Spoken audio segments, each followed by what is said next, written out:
Welcome to our YouTube channel Veer story. अगर आपको जल्दी से नेक्स्ट एपिसोड चाहिए तो वीडियो को अभी लाइक करो। 85 कार्तिक मीट समय। अब तक चार्ली ने बेला को अजीब नजरों से घूरते हुए कहा, ऐसी भी कौन सी विपत्ति आ गई है सिस्टर बेला? आपने उन सभी लोगों को ब्लॉक क्यों कर रखा है जो आपके सगे हैं? यहाँ तक कि आपने अपनी मॉम को भी ब्लॉक कर दिया है। ये मैंने नहीं किया है।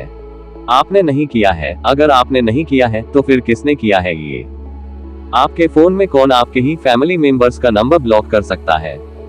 अब आगे चार्ली का कंफ्यूज्ड चेहरा देख बेला हल्का हंसी और बोली, उसे लगता है नंबर ब्लॉक कर देने से मैं कुछ जान नहीं पाऊंगी। How cute. What is cute? Charlie ने आश्चर्य से पूछा। बेला की तरफ से कोई जवाब ना मिलने पर चार्ली ने खुद से ही अनुमान लगाते हुए कहा, ना, don't tell me you are talking about your husband. He is not cute at all, he is cruel. Charlie की बातों पर बेला ने बिल्कुल भी ध्यान नहीं दिया। वो तो ना जाने क्यों बार बार अपने ब्लॉक लिस्ट को देखकर मुस्कुराए जा रही थी। उसके शांत भाव की वजह से बता पाना बेहद ही मुश्किल था उसके दिमाग में एग्जैक्टली चल क्या रहा है। बेला ने गहरी सांस लेकर अपना फोन स्क्रीन ऑफ कर दिया। चार्ली ने आंख सिकोड़ कर पूछा, क्या आप उन नंबर्स को अनब्लॉक नहीं करोगी? नहीं। पर क्यों? आपने अपने फैमिली मेंबर्स को ब्लॉक क्यों कर रखा है? घर पर कुछ हुआ है क्या? बेला अब तक कार से बाहर निकल चुकी थी। हालांकि उसने चार्ली के सवाल का कोई जवाब नहीं दिया। सर उठाकर बेला ने अपने सामने खड़ी ऊंची ऑफिस बिल्डिंग को देखा जिसकी नींव उसने अपनी टीनेज में रखी थी, वो भी गुस्से में आकर। उस वक्त बेला की फर्स्ट प्रेगनेंसी चल रही थी, मगर रिचर्ड फैमिली बेला की प्रेगनेंसी से खुश नहीं थी क्योंकि बेला उस वक्त अनमैरिड थी। रिचर्ड फैमिली में कोई नहीं चाहता था बेला सिंगल मदर बने, इसीलिए हर कोई अलग अलग तरीकों से बेला को अबॉर्शन कराने के लिए कहता था। अंत में जब बेला के ऊपर रिचर्ड फैमिली के बातों का कोई असर नहीं हुआ तो बेला के adoptive dad mister Frank Richard ने बेला को कंपनी और खानदान से बाहर निकालने को धमकी देनी शुरू कर दी। हालांकि उस वक्त मिस्टर फ्रैंक रिचर्ड ने यह नहीं सोचा था बेला सच में परिवार और कंपनी छोड़ देगी और रिचर्ड कॉरपोरेशन से भी बड़ी कंपनी खड़ी कर देगी। बेला ने ऑफिस बिल्डिंग के बाद अपने आसपास नजर घुमाई। वहां मौजूद लोग और उनके हाथ में मौजूद फ्लावर बुके को देखते ही बेला की आईब्रोज आपस में जुड़ गई। चार्ली की तरफ रुख करते हुए बेला ने पूछा, ये तामझाम किस लिए? चार्ली ने जवाब में मुस्कुराते कहा, जानता हूं आपको ये सब पसंद नहीं है। आप लो प्रोफाइल रहना पसंद करती हो, मगर आप इतने सालों बाद ऑफिस आए हो, इतना तो बनता ही है। After all you are our almighty chairman. कम से कम यहाँ के एम्प्लॉइज को तो अपने बॉस के बारे में पता होना चाहिए। चार्ली का जवाब सुनकर बेला ने सिर हिलाया। फिर वो अपने ओवरकोट के पॉकेट में हाथ डालकर ऑफिस बिल्डिंग में एंटर कर गई। चार्ली ने उसके पीछे जाते हुए बाकी लोगों से कठोर लहजे में कहा, जाओ सब वापस अपने काम पर लग जाओ। इजाजत मिलते ही सभी लोग अपना अपना काम करने लगे। चार्ली और बेला सीधा टॉप फ्लोर पर मौजूद चेयरमैन केबिन में आए। बेला ने एक सरसरी नजर अपने केबिन में चारों तरफ घुमाया। आज भी उसका केबिन वैसा ही था जैसा आज से 14 साल पहले हुआ करता था। ऐसा लग रहा था मानो पिछले 14 सालों से किसी ने भी वहां की किसी चीज को हाथ ना लगाया हो। बेला ने अपनी चेयर पर बैठते हुए चार्ली की तरफ देखा जो लापरवाही से काउच पर टांग पसार कर बैठा हुआ था। उसने अपनी सारी कठोरता और मैनर्स केबिन के बाहर ही डस्टबिन में फेंक दिया था। बेला हेड रेस्ट से सिर टिकाकर उसे गौर से देखने लगी। चार्ली ने फ्रूट बास्केट से एप्पल उठाया और उसका बाइट लेते हुए पूछा, क्या हुआ? आप मुझे ऐसे क्यों देख रही हो? बेला ने जवाब देने के बजाय मुस्कुराते हुए पूछा, मैंने सुना तुम मेरे डिसअपीयरेंस के बाद रो रहे थे, वो भी बड़ी बुरी तरीके से। क्या ये सच है? बेला का सवाल सुनते ही चार्ली एप्पल चबाते हुए बीच में रुक गया। उसने बेला की तरफ देखा जो जवाब के इंतजार में उसी देख रही थी। चार्ली ने इधर उधर देखते हुए कहा, बिल्कुल नहीं। किसने आपको ये बकवास कहा है? जरा नाम बताओ उसका, सर फोड़ दूंगा मैं उस इंसान का। कमीने लोग मेरे बारे झूठी अफवाहें उड़ाते रहते हैं। चार्ली का जवाब सुनकर बेला ने हंसते हुए कहा, ठीक है, मैं समझ गई। अफवाहों पर मैं भी यकीन नहीं करती हूँ। तुम्हें उस इंसान का सर फोड़ने की कोई जरूरत नहीं है। अब ये सब छोड़ो और ये बताओ, इन 14 सालों में यहाँ सबसे बड़ा बदलाव क्या आया है? सबसे बड़ा बदलाव? चार्ली ने थोड़ा सोचा, फिर उसने गंभीर स्वर में कहा, पहला सबसे बड़ा बदलाव तो रॉय और अकीरा का धोखा है और दूसरा सबसे बड़ा बदलाव है विंटर्स फैमिली का राइस। आपके डिसअपीयरेंस के बाद अचानक यूरोप में विंटर्स फैमिली की पावर बढ़ने लगी। ना जाने कैसे उन लोगों ने कुछ चंद महीनों में ही पूरे यूरोप को अपने कंट्रोल में कर लिया। अकीरा और रॉय भी अब उनके लिए ही काम करते हैं। चार्ली की बात सुनकर बेला किसी गहरी सोच में डूब गई। चार्ली बड़े गौर से बेला को देख रहा था। रॉय अतीत में बेला का लेफ्ट हैंड मैन हुआ करता था और अकीरा बेला की तीसरी आंख। मगर बेला के डिसअपीयरेंस के तुरंत बाद ही रॉय और अकीरा ने इन्फोसिस छोड़ दिया और विंटर्स फैमिली की कंपनी को ज्वाइन कर लिया। बेला ने कुछ पल बाद पूछा, रावत कहाँ है? जवाब में चार्ली ने कहा, रावत काम के सिलसिले में न्यूयॉर्क गया हुआ है, परसों वापस आ जाएगा। और सिस्टर बेला, आप रॉय और अकीरा के बारे में ज्यादा मत सोचो। वो दोनों अपने डिसीजन को लेकर रिग्रेट करेंगे और बहुत जल्द आपके पैरों में नाक रगड़कर आपसे काम मांगेंगे। चार्ली का जवाब सुनकर बेला बस हल्का मुस्कुरा कर दी। उसके चेहरे पर अब भी काम और कंपोज्ड एक्सप्रेशंस थे। ऐसा नहीं लग रहा था अकीरा और रॉय के धोखे से उसे कोई खास फर्क पड़ा हो। बेला ने अचानक पूछा, चार्ली, क्या तुम्हें एग्जैक्टली पता है कार्तिक साम्राज्य को किस बात की सजा दे रहा है? अचानक उसने साम्राज्य को डिमोलिश करने का ऑर्डर क्यों पास किया? बेला के सवाल पर चार्ली ने अपना सर नामे हिलाते हुए कहा, नहीं, मुझे एग्जैक्ट रीजन नहीं पता, मगर सिस्टर बेला, मैंने सुना है आपने साम्राज्य के राजा को अपना रेफरेंस कार्ड दिया है। अगर उन लोगों ने उस कार्ड का यूज किया तो आपको ना चाहते हुए भी उनकी मदद करनी होगी, और अगर आपने ऐसा किया तो आपको चेयरमैन के अगेंस्ट खड़ा होना होगा।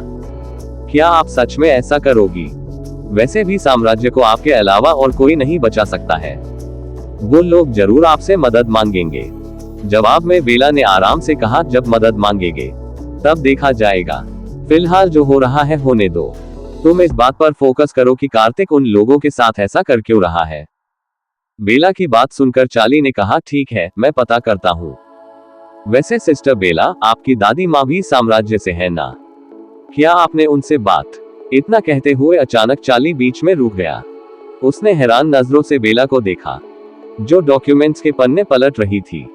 चार्ली ने एकदम से पूछा, सिस्टर बेला, मुझे सच सच बताइए, क्या आपने इसीलिए अपने फैमिली मेंबर्स का नंबर ब्लॉक कर रखा है ताकि आपकी दादी माँ साम्राज्य की तरफ से आपसे मदद ना मांग सके? बेला ने चार्ली की बात सुनी, मगर उसने ना ही उसके बात को स्वीकारा और ना ही ठुकराया। ब्रिटेन बकिंगम पैलेस के एंट्रेंस पर एक साथ कई सारी लग्जरियस गाड़ियां आकर रुकी। गाड़ियों के बीच में मौजूद लिमो कार के पैसेंजर सीट से रॉबिन बाहर आया। फिर उसने जाकर बैक सीट का डोर ओपन किया। एक जोड़ी बेशकीमती लेदर शूज के साथ रेयांश कार से बाहर आया। उसने ग्रे क्लासिक विंटेज सूट पहन रखा था, जिसमें वह बेहद ही आकर्षक दिख रहा था। उसकी हर एक मूव एलिगेंस और क्लास से भरी हुई थी। रेयांश ने सर उठाकर बकिंगम पैलेस को देखा।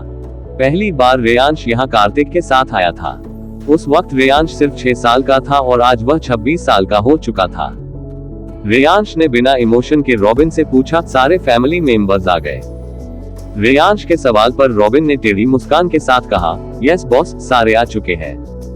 हालांकि कुछ लोग आने में आनाकानी कर रहे थे, मगर मैंने उन सबको जबरदस्ती उठवा लिया। गुड, मुझे ये मैटर एक दिन में सेटल करके वापस जाना है। पर बॉस, फैमिली चार्ज लेने के लिए आपको किन की पोजीशन को एक्सपेक्ट करना होगा और किन की पोजीशन के लिए कोरोनेशन में आपका होना जरूरी है। यह मामला इतनी जल्दी सेटल नहीं होगा, कम से कम 1-2 दिन में तो नहीं।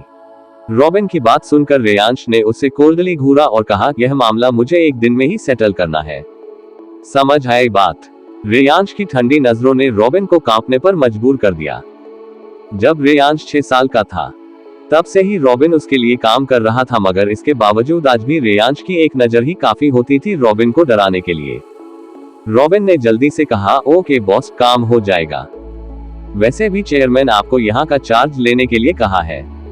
कैसे लेना है ये नहीं बताया। हम टेढ़े पैतरे आजमनगे महल में पले हुए ये नाजुक लोग आपकी क्रूरता को रेजिस्ट नहीं कर पाएंगे। रॉबिन की बात पर रेयांश ने कुछ नहीं कहा, वो सीधा आगे बढ़ गया। पैलेस के लिविंग एरिया में आते ही रेयांश के कानों में किसी की गुस्से भरी आवाज पड़ी, बदतमीज लड़के, तुम्हारी हिम्मत कैसे हुई हम लोगों को जबरदस्ती यहाँ लाने की? तुम बिल्कुल अपने बाप की तरह ही हो, बदतमीज। रेयांश में सर उठाकर आवाज की दिशा में देखा, जहां कार्तिक के मामा का बेटा और ब्रिटेन का प्रेजेंट किंग विलियम खड़ा था। रेयांश ने बिना इमोशन के विलियम को देखते हुए कहा, रॉबिन, इसकी जीप काट दो। बहुत ज्यादा चलती है तुम। विलियम ने कुछ बोलने के लिए अपना मुंह खोला ही था, तभी न जाने कहां से एक उड़ता हुआ चाकू उसके मुंह में आकर लगा और उसका जीभ कटकर फर्श पर गिर गया। पूरा बकिंगम पैलेस विलियम की दर्दनाक चीख से कांप उठा, मगर रेयांश के भावहीन चेहरे में कोई बदलाव नहीं आया। रेयांश आराम से काउच पर बैठ गया। उसका ऑरा ठंडक और तानाशाही से भरा हुआ था। रेयांश ने पूरी ब्रिटिश रॉयल फैमिली को बारीक बारी से देखते हुए पूछा, क्या कोई और मेरे डैड के लिए डिसरिस्पेक्टफुल वर्ड यूज करना चाहता है? यदि हाँ तो एक बार में ही बोल दो, सबके जीभ एक बार में ही कटवा दूंगा। बारीक बारी से कटवाने के लिए मेरे पास वक्त नहीं है। रेयांश का सवाल सुनकर पूरी ब्रिटिश रॉयल फैमिली स्पीचलेस हो गई। हर किसी की नजर रेयांश को ऐसे देख रही थी जैसे वो सब किसी सनकी के देख रहे हो। रॉकवेव सिटी, ओपेरा पैलेस। हताशा तन्मय लिविंग एरिया में फर्श पर बैठा हुआ था। उसकी सांसें बुरी तरह उखड़ चुकी थी और उसने अपने सिर पर ऐसे हाथ रखा हुआ था मानो उसके ऊपर दुनिया की सबसे बड़ी विपत्ति आ गई हो। समय भी वहीं पेट के बल काउच पर सोया हुआ था। थकान उसके हैंडसम चेहरे पर भी नजर आ रही थी। भला आती भी कैसे नहीं? पिछले एक दिनों से वह तन्मय के पीछे भाग ही तो रहा था। समय ने हौंफते हुए तन्मय से पूछा, तुम मुझे किसे और क्यों बेचने वाले हो? तन्मय ने जवाब में आह भरते हुए कहा, सर, मैं आपको नहीं बेचने वाला हूँ। आपको किसने कह दिया है मैं आपको बेचूंगा? मैं भला आपको कैसे बेच सकता हूँ, आप चेयरमैन? समय ने तन्मय की बात बीच में काटते हुए आंख सिकोड़ कर पूछा, तो क्या तुम मेरा यूज करके मेरे पापा से सोना और हीरा मांगने वाले हो? क्या तुम लोगों ने मुझे इसीलिए किडनैप किया है ताकि तुम लोग मेरे पापा से सोना और हीरा ऐंठ सको? पापा से समय का इशारा जाहिर तौर पर परितोष की तरफ ही था। साम्राज्य में समय ने बाहरी दुनिया के बारे में बहुत सारी अफवाहें सुनी थी, जिसमें बच्चों का अपहरण करके उन्हें बेचना और अमीर लोगों के बच्चों को किडनैप करके उनके माँ बाप से पैसा ऐंठना सबसे ज्यादा पॉपुलर अफवाह थी। समय को लग रहा था तन्मय का मकसद भी कुछ ऐसा ही है, इसीलिए वो लगातार वहां से भागने की कोशिश किए जा रहा था। तन्मय ने गंभीर स्वर में कहा, सर, साम्राज्य का राजा परितोष आपके पापा नहीं है, इसीलिए उन्हें पापा बुलाना बंद कीजिए, वरना चेयरमैन बहुत गुस्सा करेंगे। तन्मय की बात सुनते ही समय ने गुस्से में एक और फ्लावर पॉट उठा लिया। तन्मय को उसके ऐसे हमले की आदत हो गई थी, इसीलिए वह तुरंत ही उठकर भाग खड़ा हुआ। हालांकि समय ने हार नहीं मानी। मौका मिलते ही समय ने फ्लावर पॉट तन्मय की तरफ चला दिया। तन्मय तुरंत झुककर फ्लावर पॉट के वार से बच गया, मगर हर बार की तरह इस बार फ्लावर पॉट टूटने की आवाज तन्मय को सुनाई नहीं दी। तन्मय ने तुरंत पलटकर पीछे देखा, जहां कार्तिक खड़ा था। समय ने भी कार्तिक की तरफ देखा, जिसका एक हाथ पैंट के पॉकेट में था और दूसरे से उसने कैजुअली फ्लावर पॉट होल्ड कर रखा था। आगे क्या होगा जानने के लिए टू बी कंटिन्यूड। कमेंट पुष्पनकाल आंखें। कमेंट पुष्पनकाल 86 का आई एम योर फादर। अब तक तन्मय तुरंत झुककर फ्लावर पॉट के वार से बच गया, मगर हर बार की तरह इस बार फ्लावर पॉट टूटने की आवाज तन्मय को सुनाई नहीं दी। अब आगे तन्मय ने तुरंत पलटकर पीछे देखा, जहां कार्तिक खड़ा था। समय ने भी कार्तिक की तरफ देखा, जिसका एक हाथ पैंट के पॉकेट में था और दूसरे से उसने कैजुअली फ्लावर पॉट होल्ड कर रखा था। तन्मय जल्दी से उठा और कार्तिक के पीछे जाकर छिप गया। अगर समय उसके चेयरमैन का बेटा ना होता तो वो उसे आराम से हैंडल कर लेता, मगर ये लड़का उसके चेयरमैन का बेटा था। वह उसको हाथ भी नहीं लगा सकता था। कार्तिक ने फ्लावर पॉट साइड में रखते हुए पूरे पैलेस में नजर घुमाई। चारों तरफ सामना बिखरा पड़ा था। फर्श पर अनगिनत फ्लावर पॉट के टूटे फूटे अवशेष मौजूद थे।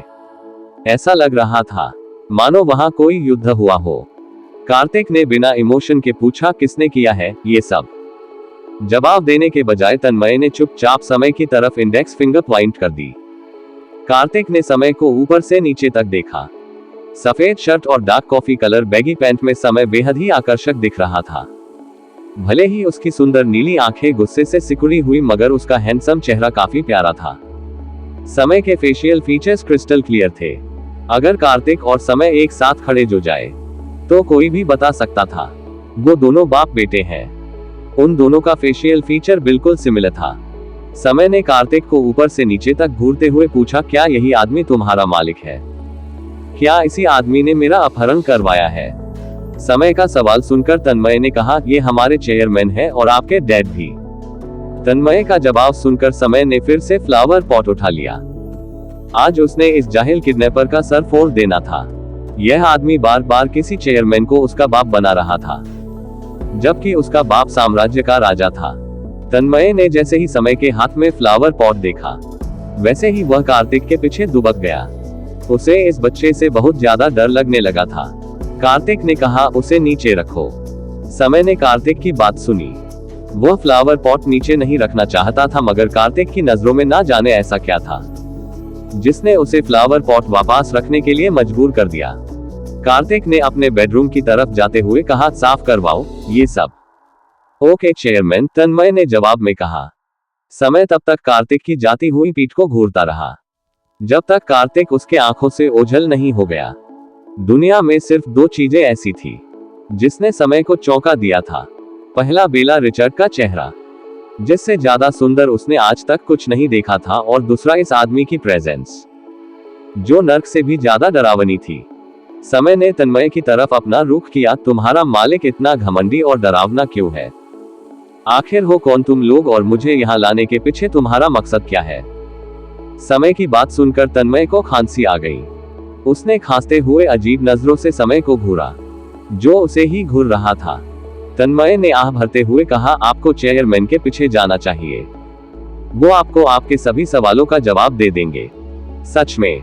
हाँ, मेरा यकीन कीजिए, उनके कहने पर ही आपको यहाँ लाया गया है। अगर आपको अपने सवालों का जवाब चाहिए तो आपको उनसे ही जाकर पूछना चाहिए।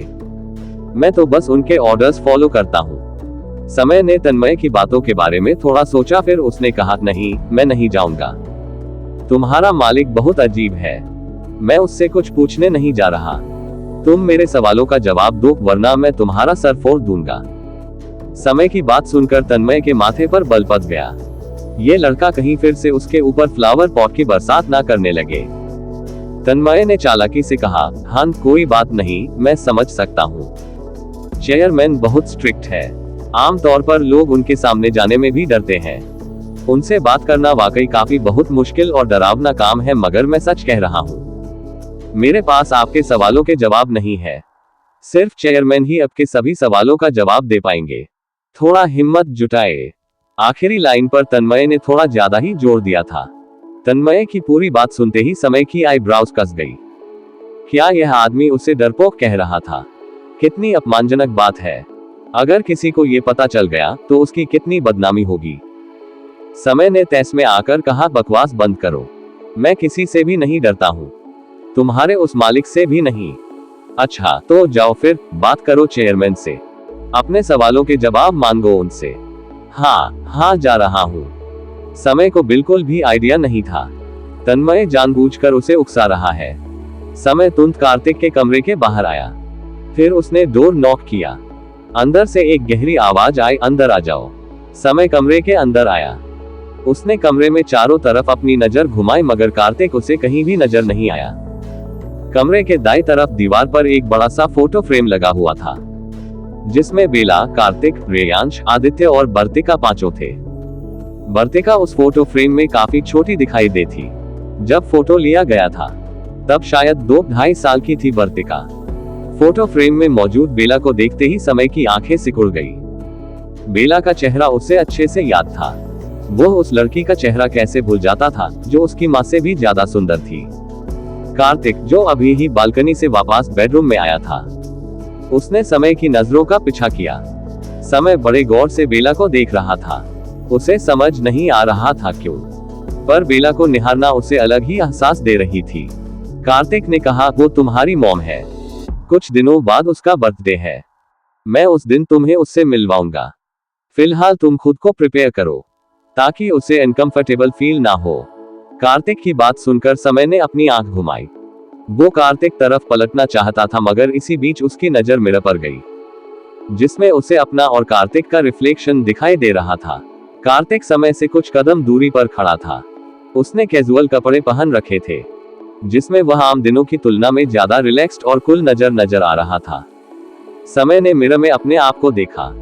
फिर उसने उस आदमी को देखा जो उसका बाप होने का दावा कर रहा था। समय ने एकदम से पूछा, आपके चेहरे की बनावट मेरी जैसी क्यों है? समय का सवाल सुनते ही कार्तिक ने कठोरता से कहा, मेरी नहीं, तुम्हारे चेहरे की बनावट मेरे जैसी है और ऐसा इसीलिए है क्योंकि मैं तुम्हारा बाप हूँ। मेरे जीन्स की वजह से तुम मेरे जैसे दिखते हो। कार्तिक का जवाब सुनकर समय के दिमाग के परखचे उठ गए। पहले उसे ये सब बकवास लग रहा था, मगर अब सिचुएशन पूरी तरह से बदल चुकी थी। मिरर में समय जो देख रहा था, उसने उसके दिल में शक का बीज बो दिया था। साम्राज्य भले ही प्रकृति रूप से काफी समृद्ध थी, मगर 60 साल तक समुद्र की गहराई में छिपे रहने की वजह से आधुनिक तौर पर साम्राज्य बाहरी दुनिया से काफी पीछे थी। डीएनए टेस्ट जैसी वहां कोई व्यवस्था नहीं थी। साम्राज्य में अक्सर लोग बच्चों की पहचान उनके माँ बाप के चेहरों की बनावट से करते थे। उदाहरण के लिए, अगर श्याम और गीता का बेटा रोहन है, तो अनजान लोग उसे पहचानने के लिए कहेंगे, उस लड़के का चेहरा श्याम से काफी मिलता जुलता है, पक्का वह श्याम और गीता का बेटा रोहन होगा। कई बार समय को शाही परिवार के बाकी बच्चे इस बात को लेकर क्रिटिसाइज भी किया करते थे, क्योंकि समय ना ही परितोष की तरह दिखता था और ना ही स्वरा की तरह। आज अचानक समय के सामने एक ऐसा आदमी आ गया था जिसके फेशियल फीचर्स उससे पूरी तरह मैच होते थे। समय को ये सारी बातें समझ कैसे ना आती, उसे शक कैसे ना होता। समय ने अचानक कार्तिक की तरफ पलटकर पूछा, क्या आप रॉकवेव के चेयरमैन हो? कार्तिक ने समय का सवाल सुना। शायद वह जानता था उसका बेटा उससे ये सवाल क्यों पूछ रहा है। कार्तिक ने कहा, हाँ। कार्तिक की हामी सुनते ही समय भागते हुए कमरे से बाहर चला गया। कार्तिक ने कुछ पल तक खुले हुए दरवाजे को देखा, फिर कुछ सोचकर कार्तिक भी कमरे से बाहर निकल गया। फ्रांस, इन्फोसिस। शाम होने को आई थी। आज पूरे दिन बेला ने कंपनी की प्रीवियस ग्रोथ रिपोर्ट ही चेक किया था। इन 14 सालों में इन्फोसिस ने कोई खास प्रोग्रेस नहीं की थी, मगर इन्फोसिस ने कोई रेग्रेस भी नहीं किया था। आज भी इन्फोसिस के असेट्स उतने ही थे जितना आज से 14 साल पहले हुआ करता था। हालांकि अब कॉर्पोरेट वर्ल्ड में बहुत सारे बदलाव आ चुके थे। यूरोप में अब अनगिनत ऐसी कंपनी खड़ी हो चुकी थी जो इन्फोसिस से ज्यादा असेट्स और वैल्यू ओन करते थे। अपनी रिस्ट वॉच में टाइम देखने के बाद बेला ने फाइल बंद कर दी। 4 बजने वाला था। बेला ने चाली की तरफ देखा, जो अब तक काउच पर टांग पसार कर बैठा हुआ था। बेला ने पूछा, क्या तुम अब कोई काम नहीं करना वाले हो? जवाब में चाली ने कहा, बिल्कुल भी नहीं। आपकी एब्सेंस में मैंने बहुत हार्ड वर्क किया है। अब आप वापस आ चुकी हैं। मुझसे अब आप किसी काम की उम्मीद मत रखना। अपनी कंपनी खुद संभालो और मेरे बारे में ऐसा सोच लो जैसे मैंने रिटायरमेंट ले लिया है। चाली का जवाब सुनकर बेला की आईब्राउज आपस में जुड़